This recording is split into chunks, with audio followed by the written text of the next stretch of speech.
আসসালামু আলাইকুম। আমরা যখন মাইক্রোসফট ওয়ার্ডে যখন আমরা কোনো একটি ডকুমেন্টে লিখতে যাই, কাজের ক্ষেত্রে যখন প্রয়োজন হয় পাসওয়ার্ড দিয়ে সেটা লক করার জন্য, তখন আপনারা সেটা কিভাবে করবেন?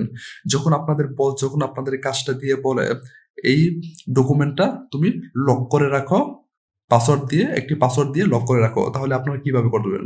যখন আপনারা একটা ইন্টারভিউ দিতে যান, তখন আপনাদের এমন একটি কাজ দেওয়া হয়, তখন আপনারা কিভাবে করবেন? ডকুমেন্ট লেখার সময় সেই ডকুমেন্টটা কিভাবে একটি পাসওয়ার্ড দিয়ে লক করে রাখবেন? সেই ডকুমেন্টের ভিতরে আর কোনো কিছু ওই সময় আপনারা লিখতে পারবেন না। যখন আপনারা আনলক করবেন, আপনারা ওই জায়গা থেকে আবার লিখতে পারবেন। চলুন এই ভিডিওটি শুরু করা যাক। আজ এই ভিডিওর মধ্যে আমরা এই টপিকটা আমরা দেখব। যখন আমরা কিবোর্ড দিয়ে আমরা এখানে লিখতে পারতাছি। পাসওয়ার্ড দিয়ে লক করা হয়নি, তার জন্য আমরা এইভাবে এখান থেকে আমরা লিখতে পারতাছি। আমরা রিবন বারে গিয়ে দেখুন এখানে রিভিউ ট্যাব আছে। তার রিভিউ ট্যাবের উপরে ক্লিক করার পর এখন ডান পাশে আসার পর এখানে দেখুন লেখা আছে প্রোটেক্ট। প্রোটেক্টের উপরে দেখুন লেখা আছে রেস্ট্রিক্ট এডিটিং, তার উপরে ক্লিক করুন। এখানে দেওয়া আছে রেস্ট্রিক্ট এডিটিং, তার উপরে ক্লিক করুন। ক্লিক করার পর দেখুন ডান পাশে দেখুন আপনাদের সামনে এখানে অনেকগুলো অপশন চলে আসছে। রেস্ট্রিক্ট এডিটিং এর যে অপশনগুলো আছে সেই অপশনগুলো আপনাদের সামনে এখানে চলে আসছে। আসার পর এখানে দেখুন লেখা আছে ফরম্যাটিং রেস্ট্রিকশনস, তারপর এখানে লেখা আছে এডিটিং রেস্ট্রিকশনস। এখানে দুইটা অপশন দেওয়া আছে, আরেকটা দেওয়া আছে 3 নাম্বার। এখানে যে প্রথম যে 2 নাম্বার দুইটা অপশন দেওয়া আছে, প্রথম 1 তারপর 2, আমাদের দুইটা অপশন দেওয়া আছে। দুইটা অপশনের ভিতরে আমাদের এখানে দুইটা বক্স দেওয়া আছে। দেখুন আমাদের প্রথম একটা বক্স, তারপর এখানে দ্বিতীয় একটা বক্স দেওয়া আছে। এই দুইটা বক্স আপনাদের সামনে এখানে টিক মার্ক দেওয়া থাকবে না, আপনারা এখানে টিক মার্ক অবশ্যই দিতে হবে। এখানে টিক মার্ক উপরে ক্লিক করুন। দেখুন আমরা দুইটা টিক মার্ক দিয়েছি। দুইটা টিক মার্ক দেওয়ার পর এখানে 3 নাম্বারে দেখুন এখানে লেখা আছে ইয়েস স্টার্ট ইনফোর্সিং প্রোটেকশন। এখানে যে নিচে যে অপশনটা আছে, সর্বশেষ নিচে যে অপশনটা আছে, এই অপশনটার উপরে ক্লিক করুন।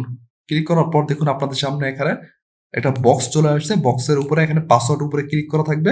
ক্লিক করার পর দেখুন আপনাদের সামনে এখানে লেখা আছে ইন্টার নিউ পাসওয়ার্ড অপশনাল, তারপর এখানে লেখা আছে রিএন্টার পাসওয়ার্ড টু কনফার্ম।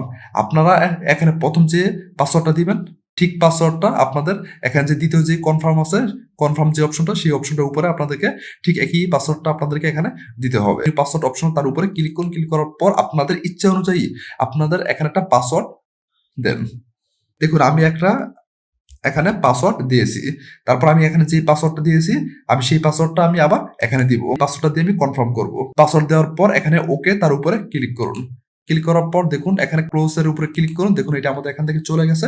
এখন আপনারা চাইলে এখানে ডকুমেন্টের মধ্যে আপনারা এখানে লিখতে পারতেছেন না। দেখুন আমি এখানে লিখতে চাচ্ছি, কিন্তু আমার লেখা আসতেছে না। আমরা ইন্টার বাটন প্রেস করতেছি, কিন্তু আমাদের এখানে ব্যবহার করতে আমরা পারতাছি না।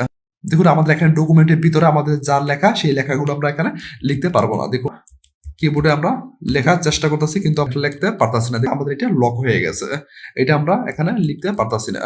যখন এটা আনলক করবেন, এখন আমাদের এই ডকুমেন্টটাকে লক করে রাখছি, এখন আমাদের এই ডকুমেন্টের ভিতরে আমাদের আরেকটু লেখা দরকার।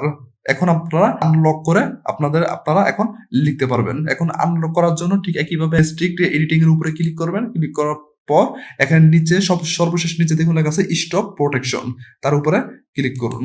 স্টপ প্রোটেকশনের উপরে ক্লিক করার পর এখানে দেখুন লেখা আছে আনপ্রোটেক্ট ডকুমেন্ট। আপনাদের এখানে একটা বক্স চলে আসছে।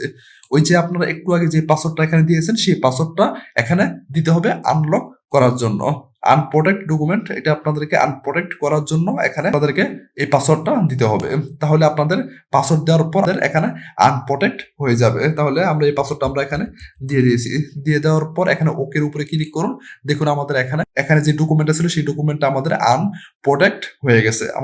এটা আমাদের আনলক হয়ে গেছে। এখানে ক্লোজের উপরে ক্লিক করুন। এখন আপনাদের কিবোর্ড থেকে দেখুন আমরা এখানে লিখতে পারতাছি। আপনাদের এখন ইচ্ছা অনুযায়ী আপনারা এখানে লিখতে পারবেন। দেখুন এখানে আমরা লিখতে পারতাছি। দেখুন আমরা এখানে লিখতে পারতাছি। আপনারা এখানে যাই কেউ না কেন আপনারা এখানে লিখতে পারবেন। আমরা এখানে লিখতে পারতাছি। এখন যখন আমাদের লক করা দরকার, আপনারা এইভাবে পাসওয়ার্ড দিয়ে লক করতে পারবেন। যখন আপনাদের আনপ্রোটেক্ট ডকুমেন্ট করা দরকার, এইভাবে সেই পাসওয়ার্ডটা দিয়ে আনলক করতে পারেন। ভিডিও যদি ভালো লাগে অবশ্যই আমাদের চ্যানেলে একটি সাবস্ক্রাইব করে পাশে থাকা বেল আইকনটি বাজিয়ে দিবেন পরবর্তী ভিডিওটি পাওয়ার জন্য। আবার দেখা হবে পরবর্তী ভিডিওতে। ভালো থাকবেন, সুস্থ থাকবেন, সবাইকে ধন্যবাদ।